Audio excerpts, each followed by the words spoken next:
Olá, eu sou Patrícia Karsten, farmacêutica bioquímica, diretora-geral da Hemosk, e eu vou falar sobre hemoterapia em situação de catástrofe, resposta ao acionamento da contingência. Essa é a hemorrede catarinense, nós somos responsáveis pelo sangue no estado de Santa Catarina, temos unidades distribuídas em todo o estado e trabalhamos de forma padronizada, o que nos permite fazer o remanejamento do sangue, já que ele tem a mesma qualidade em todas as nossas unidades, né? Usamos o mesmo sistema de informática, todas as rotinas são iguais e os exames de qualificação do doador são centralizados no Hemocentro Coordenador, que fica em Florianópolis. Também fazemos hoje o NAT para o Rio Grande do Sul e para o Paraná. Temos 3 certificações de qualidade, sendo que a BHHABB é somente no Hemocentro Coordenador e, como eu coloquei, trabalhamos de forma padronizada e toda a nossa hemorrede também é qualificada para o fornecimento de plasma para fracionamento industrial. Vamos definir o que são desastres. Segundo a Organização Mundial da Saúde, um desastre é uma ocorrência que interrompe as condições normais de existência e causa um nível de sofrimento que excede a capacidade de adaptação da comunidade afetada. Os desastres podem ter causas naturais, como as enchentes, os tsunamis, os terremotos, os vulcões, ou serem causados pelo homem, né, como o terrorismo, o desmatamento, as questões relacionadas ao meio ambiente, de modo geral. E como um desastre pode impactar um serviço de hemoterapia?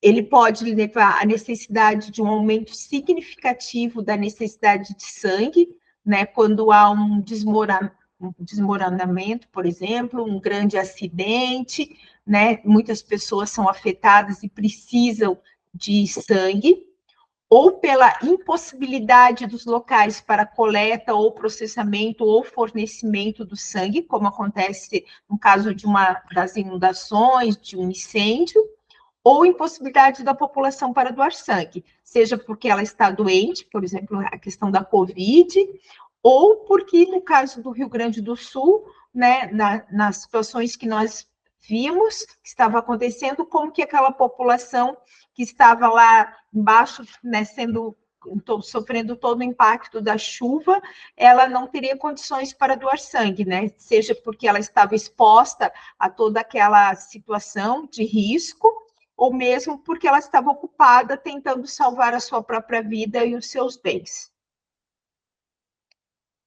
Em Santa Catarina, nós tivemos algumas histórias de desastres, eventos que impactaram na questão da hemoterapia. Em 2003, a ilha de Florianópolis ficou 55 horas sem energia elétrica, e aqui foi um erro humano, foi um desastre causado por uma pessoa, foi um erro humano, ficou bem caracterizada essa situação, mas então todas as cirurgias também foram suspensas, né? Não havia mais atividade dentro da ilha de Florianópolis, os grandes hospitais ficam dentro da ilha, e o Hemocentro foi impactado, nós encerramos a coleta de sangue, né, a questão de ter um gerador, e ficamos mantendo o sangue que estava estocado e fornecendo para situações de emergência, para os pacientes, né, que estavam internados. E depois de 2004, nós tivemos um ciclone, foi um fato inusitado também, o ciclone Catarina, que foi caracterizado como um furacão de categoria 2, e os ventos fortíssimos causaram destruição. Felizmente, foi numa área focada mais numa área rural, pouco habitada, mas tivemos 5 mortes em função dessa situação.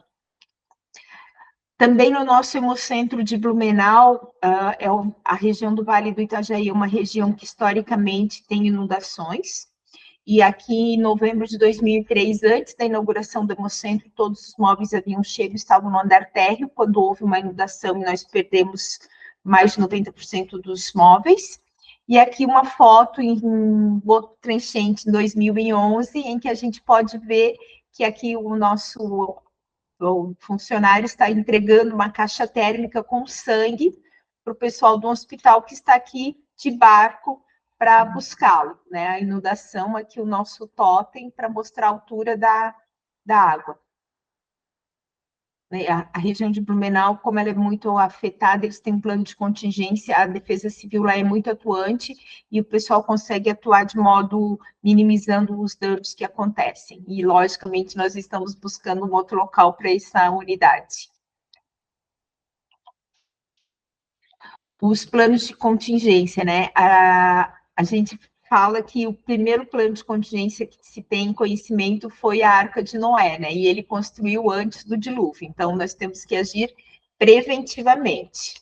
Existe esse documento, que é o Guia Nacional de Gerenciamento de Estoque em Situações de Emergência. Ele foi elaborado pela Coordenação do Sangue, com a participação de pessoas de vários serviços, e ele norteia como um hemocentro deve, os principais pontos que devem ser pensados e planejados para situações de emergência. E aqui se inclui tanto grandes eventos, né? A gente teve as Olimpíadas, situações que impactam, que podem ter um aumento da população, seja momentaneamente, pode ter um aumento de riscos de acidentes, e situações também como vírus, com o que aconteceu na pandemia da Covid, ou por desastres também, naturais ou não.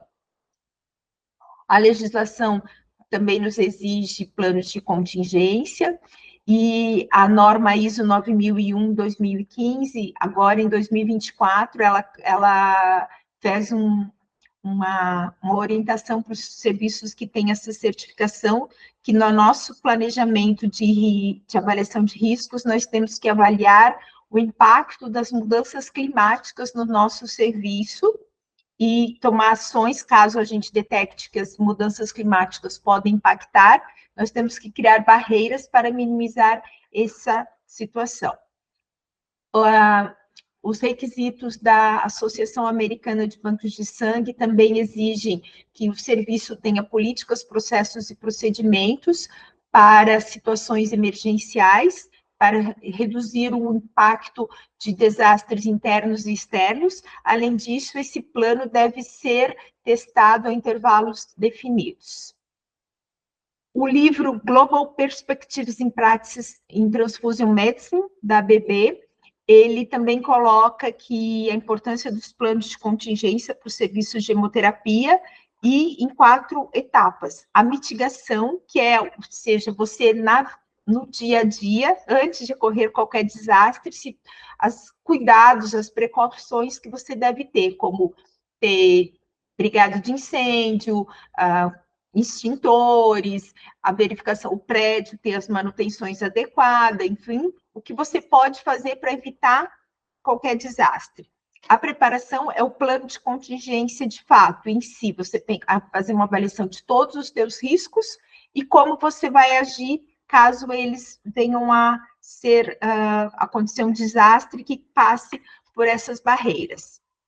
A resposta é como você age diante de um desastre mesmo. É lógico, essa resposta depende do cenário que se apresenta, e muitas vezes a gente sabe que, infelizmente, por mais que você pense, você não consegue prever a extensão de tudo. Com certeza, o que aconteceu no Rio Grande do Sul, ninguém imaginava que era possível acontecer, então você não vai conseguir